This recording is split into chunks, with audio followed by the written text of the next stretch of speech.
It's unbelievable. This man actually invented a generator with a bearing and 2 syringes. He lit up light bulbs with ease and even tried to make a second sun out of it. Is this a fool's errand? All I can say after seeing the end of the video is that this man is amazing. The man first purchased a bearing online, and due to limited funds, used bearings are much cheaper than new ones. Next, he traces the outline of the bearing on a board and draws the imaginary shape of the bracket with it in the center. A saw blade was used to cut out the bracket along the red line, and then the bearing was gently hammered into the groove of the bracket. The workmanship could be described as very fine. The next step was to make a shaft from bamboo that matched the bore of the bearing, and you can see that the shaft is completely handmade. Next, a rivet shape was machined. The man glued the bracket with the bearing to another board and mounted a small motor on the bearing in reverse. Because he wasn't using electricity to drive the motor, he wanted the motor to generate electricity in reverse to light a light bulb.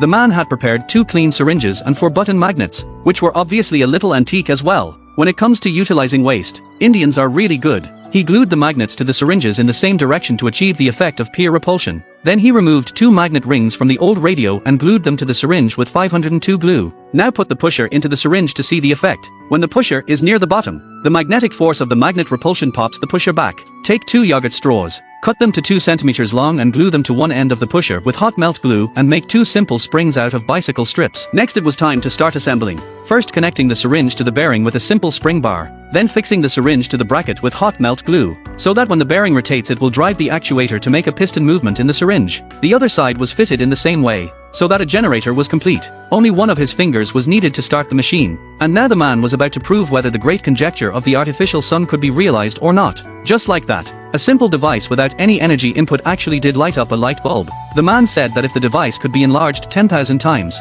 it could light up its city 24 hours a day, and if it was enlarged 1 billion times, it could create a second sun. What do you think about the little brother's great solar dream?